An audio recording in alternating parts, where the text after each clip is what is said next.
And again, you've got the title of the book talking about a revolution. So talking about words, what does the word revolution really mean to you?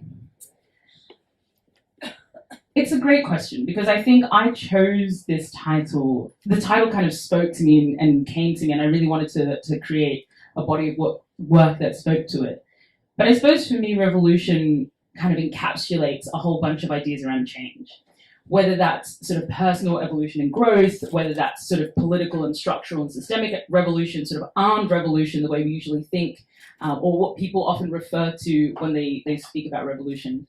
But also, for me, it's about trying to fundamentally transform the way that we think and the way that we talk and the ideas, like questioning the underlying assumptions that we have around, the sorts of ideas that inform our day-to-day lives, that inform the way that we structure societies.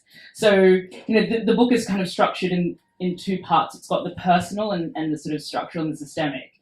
And even though, I think sometimes people have picked this essay collection up and expected it to be just about, a call to arms, as it were. That's not necessarily what it is. What it is really trying to get us to think, like, what are the assumptions that we are making that we don't even quite realize that we're making, and how do we have conversations around that? How do we, make sure that we are intentional about that? And that, for me, is quite revolutionary. Absolutely. And the questions are huge and vast, and you talk a huge amount about citizenship, and identity is a really big part of the book. Many people struggling to find the words to really, really talk about the way they feel, the way that they feel they do or don't belong. And you kind of talk about the pundits changing the rules of words and what they mean. And one of the words that has been utterly butchered throughout every single media landscape is the word woke. I mean, what do you think of the way in which that's been twisted?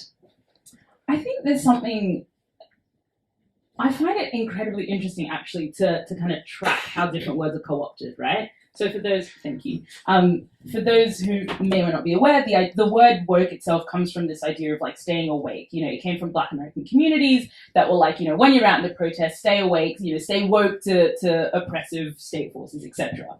And so when a word like that starts to get co-opted by the exact kind of forces that grassroots communities are fighting against, I think it is frustrating, and also it is kind of a measure of success in a way, because it means that this kind of term has migrated to the point, it has become mainstream to the point that it is no longer kind of representing a fringe or a margin or a resistance. It has sort of become part of the conversation. So for me personally, I very rarely use the word unless I'm kind of referring to the broad cultural conversation, because it only acts as like a not a red flag, but it's almost like a calling card, right? It's almost like, I'll put this card up and everyone's like, oh yeah, we know how to act, right? But it's not actually about the thing itself that we're talking about. So it's almost like, and not everyone will agree with me on this, but I don't often use the phrase like white privilege, for example, because it's another one that people kind of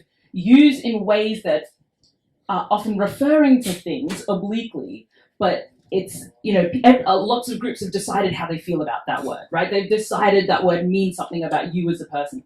So what I try to do is kind of take a step back and say, what is the thing that we're trying to describe? And if the phrase or the language that generally has become mainstream no longer accurately describes the thing, or using it has made it more difficult to talk about the actual thing, I will try to use different language. I mean, it doesn't mean that you're constantly changing language. It doesn't mean that you're constantly trying to kind of stay ahead. But I guess that's also part of the work, right? And it's also, there's a flip side, which is, are there ways that, communities that are fighting for justice can co-opt other language? Like, is there a way that, you can kind of take the power back? I don't know, but I think it's interesting because it is, it is all kind of, as I say, like a wartime strategy.